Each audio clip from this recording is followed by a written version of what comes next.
লা তানালুল বিররা হাত্তা তুনফিকু মিম্মা তুহিব্বুন। আল্লাহর রাস্তায় দিলে তো প্রিয় জিনিসই দিতে হবে, ঠিক না? আল্লাহর বন্ধু খলিলুল্লাহ জিজ্ঞেস চিন্তা করলেন, আমার কাছে এখন প্রিয় তো আমার বেটা ইসমাইল জাবিহুল্লাহ। হযরত ইসমাইল জাবিহুল্লাহকে আল্লাহর রাস্তায় কুরবানি দেওয়ার জন্য নিয়ে গেলেন। আল্লাহ তো পরীক্ষা করছে বন্ধুকে, আল্লাহ পরীক্ষা করছে বন্ধু নিজের প্রিয় জিনিস আমার রাস্তায় দিবে কিনা আমি দেখি। অনেক কথা এখানে আছে, সংক্ষেপ বলি। যখন তার বাড়ি চালিয়ে দিচ্ছেন, তার বাড়ি গাদ্দারের উপর চালাচ্ছে, হ্যাঁ ওই তার বাড়ি হযরত ইসমাইল জাবিহুল্লাহর নূরানি কণ্ঠের নরম চামড়া দ্বিখণ্ডিত করতে পারে না। ডাক দিয়ে বলে, হে তোর বাড়ি কি অবস্থা? সে ডাক দিয়ে বলে, ইয়া ইব্রাহিম আনা বাইনা আমরাইন, আমি তো এই মুহূর্তে দুইজনের আদেশের মাঝখানে অবস্থান নিচ্ছি। খালিলু ইয়াকুলু ইয়াকুতাহি, জালিলু ইয়াকুলু লা তাকুতাহি। খালিল আমাকে বলে জবাই করো, জালিল আমাকে বলে জবাই করিও না। আমি কার কথা শুনবো? তার বাড়ি থেকে আল্লাহ তাআলা ইব্রাহিম খলিলুল্লাহকে, খলিলুল্লাহর বেটা হযরত ইসমাইল জাবিহুল্লাহ আলাইহিস সালামকে তার বাড়ির নিচ থেকে উঠিয়ে জান্নাতি দুম্বা সেই ইব্রাহিম খলিলুল্লাহ আলাইহিস সালামের তার বাড়িতে দিয়েছে। কারণ কি? তখন সুরির জবান করে বলে, আমি তো হযরতে ইসমাইলের কপালে আল্লাহর হাবিবের নূর মুবারক দেখতে পেয়েছিলাম।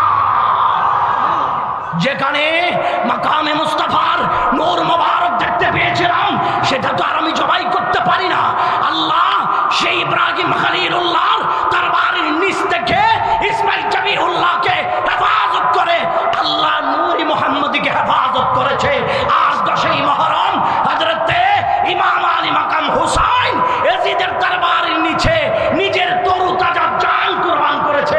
ওঠার মাধ্যমে হুসাইনের তাজা রক্তের বিনিময় আল্লাহ দ্বীন মুহাম্মদীকে হেফাজত করেছে। সুবহানাল্লাহ। আজকে সেই হুসাইনের আব্বা হযরত হুজুর মাওলা আলী শেরে খোদার নূরানি বাগান। সুতরাং এই বাগানে আমাদের তাজ যারা, আমাদের মণিমুক্তা যারা, আমরা তাদের জবানে সুন্দর সুন্দর আলোচনাগুলি শুনে আগামীর জন্য প্রস্তুতি গ্রহণ করব আহ্বান জানাচ্ছি। এবং মাযহাব মিল্লাতকে অনুসরণ করার সবচেয়ে অন্যতম ফর্মুলা এবং রাস্তা কেন? এই দুইজনেই পৃথিবীর ইতিহাসে সরকারে দো আলম সাল্লাল্লাহু আলাইহি ওয়াসাল্লামের উম্মতকে সঠিক ইসলামের শিক্ষা দিয়েছেন। শোনেন তাহলে কথা। প্রিয় হাজরিন, আল্লাহর প্রিয় নবী হযরত ইব্রাহিম খলিলুল্লাহ, আল্লাহর প্রিয় নবী হযরত ইব্রাহিম খলিলুল্লাহ, আল্লাহ ওনার কাছ থেকেও পরীক্ষা নিচ্ছেন। কারণ মনে রাখবেন, যিনি পড়বেন তিনি পরীক্ষা দিবেন, যার কাছে ছাত্রত্ব আছে তিনি পরীক্ষা দিবেন।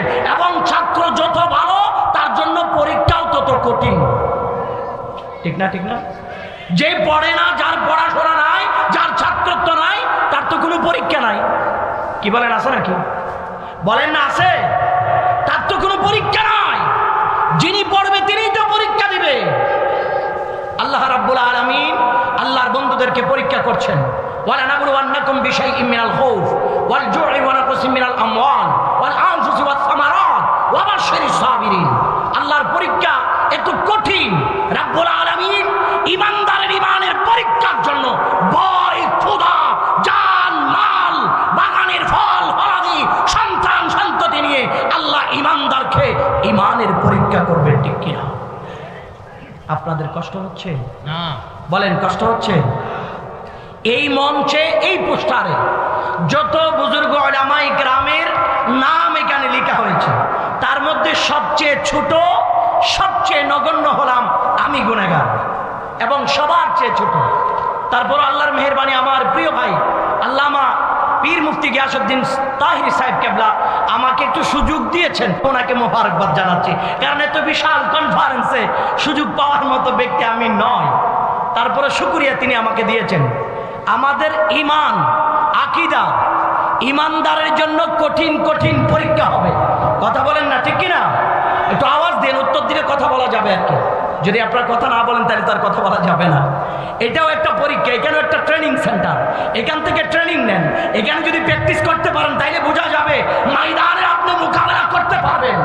যদি এই জায়গায় যদি আপনার প্র্যাকটিস না হয়, এখানে যদি আপনার প্রমাণ দিতে না পারেন, তাহলে কঠিন কঠিন মুসিবত আহলে সুন্নাত ওয়াল জামাতের জন্য ময়দানে আসতেছে।